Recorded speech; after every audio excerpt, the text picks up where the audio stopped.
And joining us on the broadcast is Ben Eris. He's founder and editor-in-chief of BNE Intelli News. And he's also been former Moscow bureau chief for the Daily Telegraph. Mr. Ben, appreciate you joining us on the broadcast. First up, your assessment of the 50-day ultimatum that's been given by the US to Russia. Do you think that the 50-day timeline is enough for Russia to achieve significant territorial breakthrough that could force the Ukrainian forces into accepting Kremlin's demands? Thanks for having me. So 50 days is quite a long time. Kallas from the EU, the foreign policy guru there, she said it's too long, that it's not necessary, and within 50 days, the Russian forces can make significant gains, but we're still talking, it's a fraction of the whole territory. Russia currently holds about 20%. There are reports that it's taken complete control of Lugansk, which is one of Putin's war aims. But of the 5 territories, 5 regions that they occupy, they only partially occupy all the other 4. Crimea, of course, they completely occupy, so the other 3. But I don't think 50 days is enough to make any significant changes. And at the end of the day, they still only hold a small part, a fifth of the whole territory. So it won't make that much difference. The open question is if Russia does capture complete control of Donbass plus Crimea, then Putin's nominal war goal is achieved, and would he be more willing then to sit down for talks? And I think the 50 days is also significant because basically what America's done is conceded there's going to be a summer campaign, and 50 days from now is September the 2nd, which is the start of the autumn when it rains, and then the whole battlefield turns into a giant mud field. And I think both sides at that point would be willing to actually sit down at the table and think about stopping, because fighting in the winter in Ukraine is not a very attractive prospect. Yes, Mr. Ben, talking about the military aid by the US to Ukraine.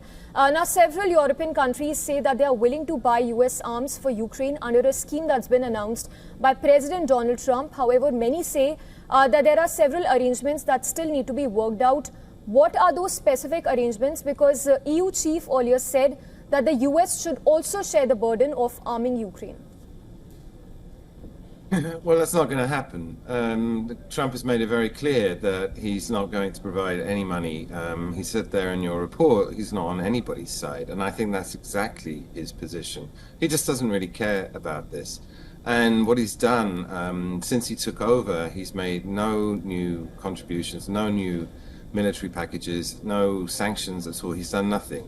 And what he's just said is that if you want to arm Ukraine, then Europe has to pay for it.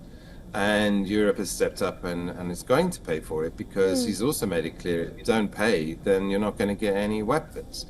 And the irony of it was behind, the issue at the moment for Ukraine is the skies are open and Russia's hitting it with like dozens of very powerful missiles every day. They need Patriots. That's the only system that can bring those missiles down. And that Ukraine's more or less run out of ammunition for those missiles. But ironically, the US has 60 batteries of these missiles in its reserve, and it could deliver them tomorrow. But what's actually happening, and what you're alluding to there, these conditions, is actually Europe doesn't have any spare Patriot missiles, and that it's being forced to buy them, and they're being ordered by American manufacturers. And that takes time. The Germans have 2 batteries of Patriots on order that are about to be delivered, but they're not going to arrive for months. And in the meantime, this whole summer campaign is going to go on with Ukraine's open skies. And so what everyone's desperately now trying to do is scratch together enough air defense ammo to try and protect Ukraine to get it through the summer.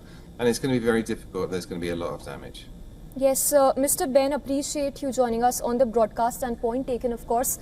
For now, the clock is ticking both for Russia and Ukraine, and important to also add here that Donald Trump says that the US will not be supplying Ukraine with long-range missiles.